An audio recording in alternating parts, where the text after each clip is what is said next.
Hello, welcome to Unicorn Princess Tarot. So, ito yung reading natin for Air sign, Gemini, Libra, Aquarius.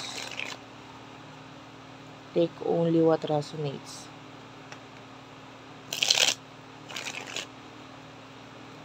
Para sa mga hindi pa nakaka-subscribe, pa-subscribe na lang. And please do check din yung ating TikTok, Unicorn Princess Tarot. Paki-search na lang sa TikTok yan. And yeah, this is for the sign of Air sign, Gemini, Libra, and Aquarius. Let's start your reading. Isang shuffle na lang.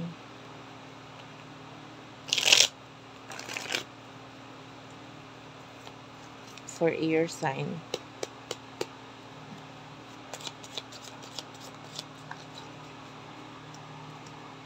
And you have here the Six of Cups, King of Wands, and the Two of Wands.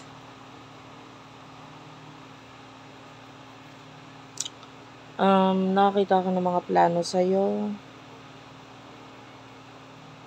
Or maybe you do have plan pagdating sa mga tao in the past sa buhay mo. Maybe friends, you're planning to reconcile with them, or some of you, you're planning to travel with these people, with these friends, or yung iba sa inyo, with the Two of Wands, pwedeng nagpaplano ka na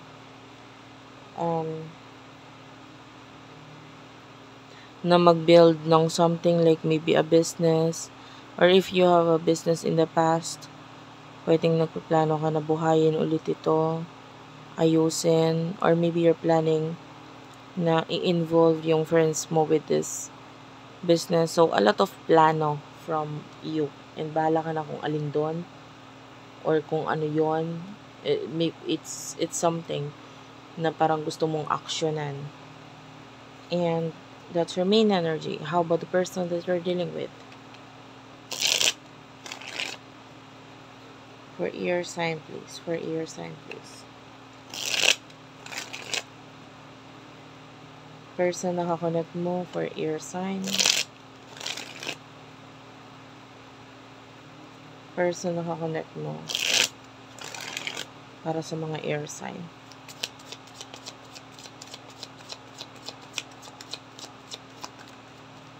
Who's this person?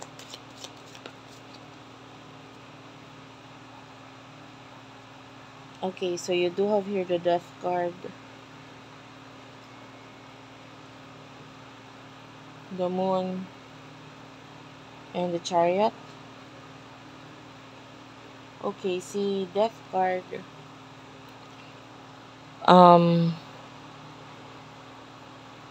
this is a person na nakikita natin, could be a new or past person, di ko masabi sa totoo lang. But there's a soulmate energy. There's a soulmate energy. And I feel like with the Chariot, kung siya ay past, pabalik sa buhay mo to taon to. Kung siya ay new person, paparating sa buhay itong person mo na ito. Okay? Or maybe nandyan na nga eh. And I feel like this person is going to heal you sa kung ano man yung mga problems na pinagdadaanan mo. Or emotionally, pwedeng matulungan kanyang mag-heal, maging okay. And parang yun yung papel niya sa buhay mo. This person will try to make you happy with the sun here. And some of you, this is a twin flame. The sun and the moon is here, so twin flame energy. This is new love for you with the Queen of Cups. So talagang buo ang intensyon nitong person nito sa'yo. Totoo. Or nandun yung love na ng person nito for you. The Page of Wands is here. So This person will communicate with you. Itatry ka niyang pasayahin with the magician. Itatry niyang ikaw ay maging okay. Kasi masaya siya pag masaya ka eh. This person wants a relationship with you, with the lovers.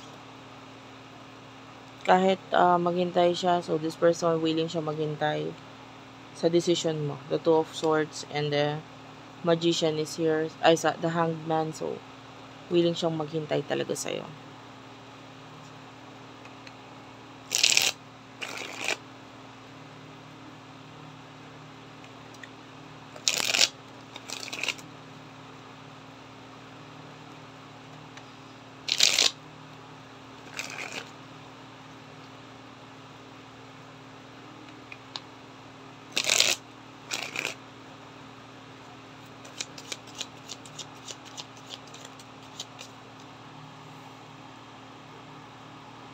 Seven of Wands, Strength card.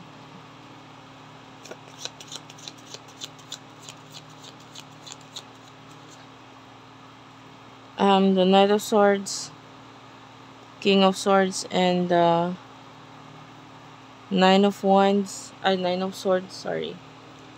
Gemini, Libra, Aquarius, Aries, Leo, Sagittarius. Energy. Major Arcana, the Strength card. Kuha pa ako ng cards, guys. The Emperor is here, the Ace of Pentacles, and the Three of Wands. I feel like there's this stressful moment para sa'yo na parang you will need this person's help. So, pwedeng kakailanganin mo siya. Yun nga, pwedeng to help you na matanggal man lang or maibsan man lang yung lungkot or yung hindi magandang experience sa'yo na makalimutan or what. So, this person can act as the Strength card, like a friend. Yan, a best friend. The Seven of Wands is here. I feel like may mga kakaharapin kang pagsubok na parang kaya mo naman mag-isa. It's just that emotionally, kailangan mo lang ng someone to help you. Parang kailangan mo ng coach or someone na sasabihin sa'yo, hindi, kaya mo yan. And I can see an offer mula dito sa taong ito, but parang ang hirap ibigay itong offer na to because pwedeng malayo pa siya sa'yo. The Three of Wands is here. Pero gustong-gusto niyang mag-take ng actions regarding dito.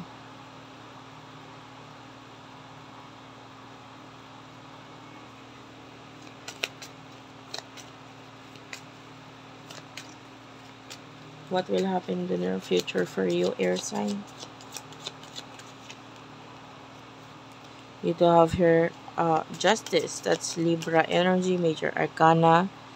The Ace of Wands and the Temperance. In the near future, air sign. Two of Cups, Eight of Swords, and the Page of Swords. Clarify the Eight of Swords, please. The Magician.